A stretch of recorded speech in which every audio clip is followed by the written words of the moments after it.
Brazil নাই, Brazil হারিয়ে গেছে, ব্রাজিল আর ছন্দে ফিরতে পারবে না, এই ধরনের কথা বইলা যারা হাসি রসে লিপ্ত ছিলেন তাদের উদ্দেশ্যে একটা কথা বলি।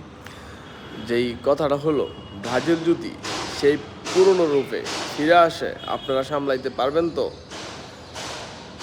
বলতেছিল প্রথম রাউন্ডটা যদিও কোনো রকম পার করা হয়, দ্বিতীয় রাউন্ডে আইসা দেন জাপানের মুখোমুখি হতে পারে ব্রাজিল, নেদারল্যান্ডসের মুখোমুখি হতে পারে, আর না হয় জার্মান। ভাই, আরও একটা ছোট দলকে তিনটা গোল দিয়ে দিলাম, যেটা নাকি আপনাদের সারা জীবনের ট্রফির সঙ্গে। সো কে জাপান, কে ফ্রান্স, কে স্পেন, এগুলা দেখার টাইম ব্রাজিলের নাই ভাই। ব্রাজিলে আপনারা বলেন না, ব্রাজিল যখন ম্যাচ জিতে যায় তখন বিপরীত পক্ষে যারা আছে তারা নাকি ছোট দল। তাদের উদ্দেশ্যে আমরা বলতে চাই, ভাই আমাদের কাছে সবাই ছোট দল। ব্রাজিলের সমতুল্য দল ওয়ার্ল্ডে এখনও জন্ম হয় নাই। সো আমাদের চোখে সবাই ছোট দল। আপনারা যেটা বলেন এটা ঠিক আছে, আপনাদের চোখে অনেকে বড়, অনেকে অনেক রকম হতে পারে। আমাদের চোখে আপনারা সহকারে সকলেই আমাদের কাছে ছোট দল। আর আজকের ভিনিসিয়াসকে দেখছেন, এই ভিনিসিয়াসই আমাদের এখন মেন। আর আরেকটা কথা না বললে না হয়, আমাদের কিং নেইমার জুনিয়র আবার সেই রাজ্যে ফিরে এসেছে। এই নেইমারকে নিয়ে যারা অনেক বেশি ট্রল করতেছিলেন, অনেক বেশি বলতেছিলেন যে নেইমার এত ফাউল শিকার হওয়ার পরেও আপনারা মানতে পারতেছিলেন না যে নেইমার অভিনয় করে মাঠের মধ্যে এমন কিছু করে।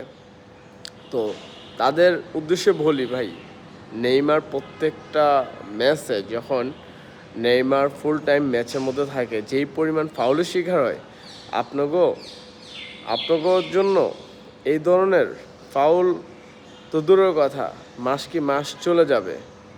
আরে ভাই, ওই সকল প্লেয়ার ফাউলের শিকার বেশি হয় যেই সকল প্লেয়ারকে অপোজিট পাশের প্লেয়াররা মার্ক করে রাখে।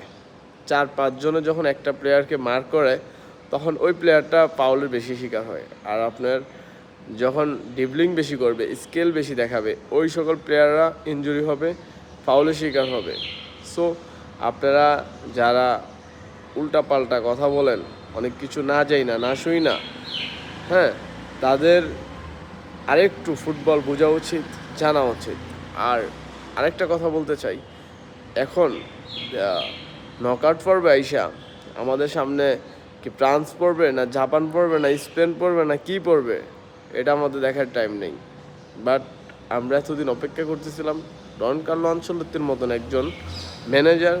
সো আমরা এই ম্যানেজারকে নিয়োগ দেওয়ার পরে ধীরে ধীরে আমরা এই ফলটুকু পেতে যাচ্ছি, পাইতাছি। আমরা অপেক্ষায় আছি আমাদের যে হেক্সা মিশন, আমরা আশা করতেছি আমাদের হেক্সা মিশন খুব বেশি একটা দূরে না।